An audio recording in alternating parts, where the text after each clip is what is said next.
It's Market Day Report. And before we jump into the row crops, let's just go ahead and address it. What's happening with the cattle market? And here's live cattle futures right now.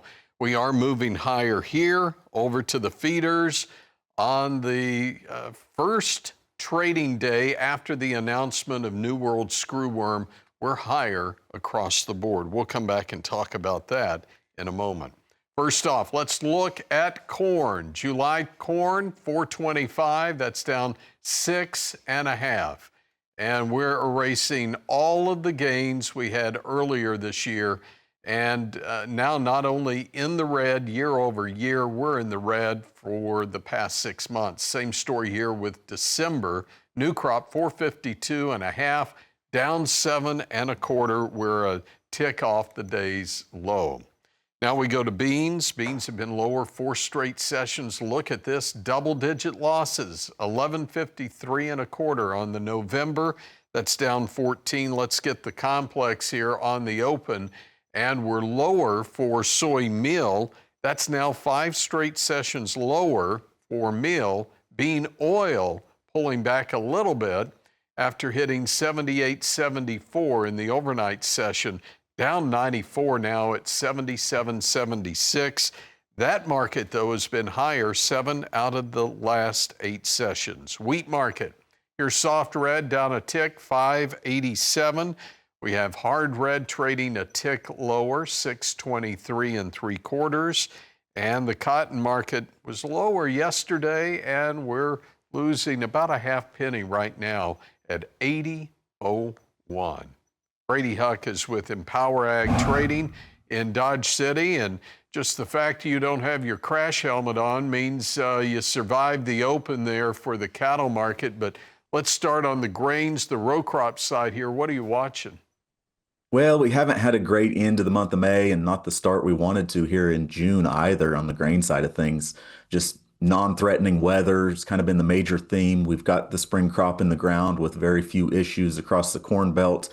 And now we're just in watch the weather mode and bring on the rains, which looks to be favorable and looks like they're coming. So just void of any major production problems in the U.S. Corn Belt. And you know, that can change, though. Weather models change, and we've got a lot of production ahead of us. But we're watching weather right now. You look at the charts, and D's corn's off 50 cents from the May high. It's just ugly. And we're officially below the spring insurance price. Hopefully, when we had the rally, you were able to protect a few more dollars as we had that 462 spring price. And I think D's corn rallied up to 506, now trading 456. We're well off that high.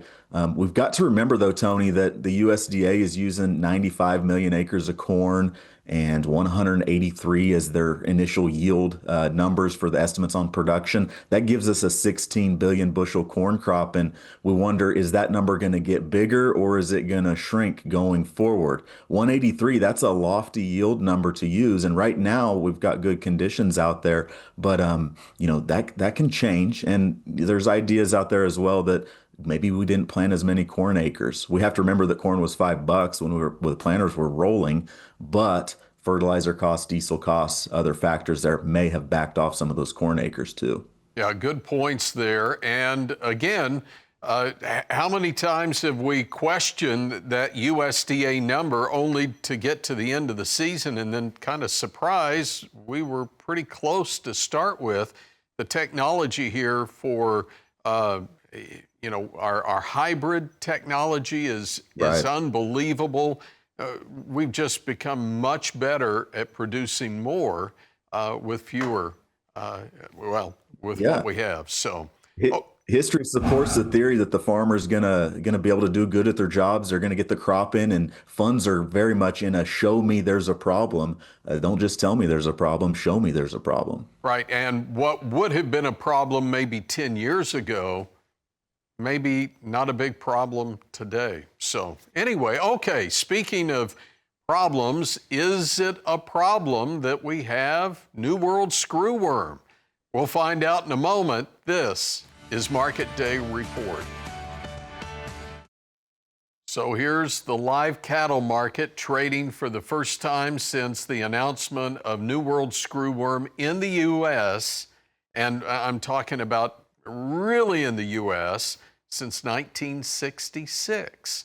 Now, we did have it in Florida back in the Keys, I believe in the 70s, and they were able to push it back out of Florida then.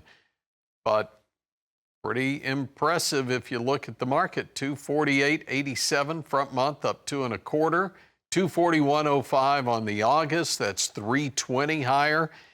In a moment, we'll take a look at what's happening here in the intraday on the chart.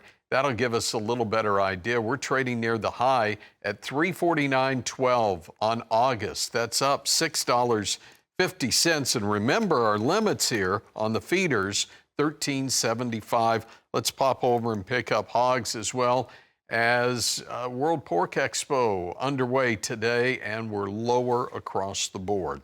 Brady Huck's with EmpowerAg Trading. All right, Brady, thoughts here on the markets. Is this what you thought might happen?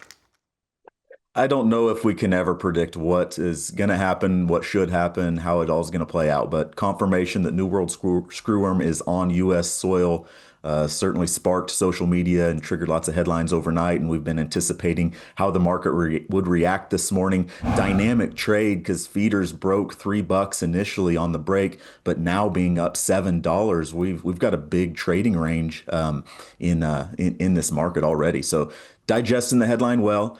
We've been in a when will it get here mode, and now it's finally here.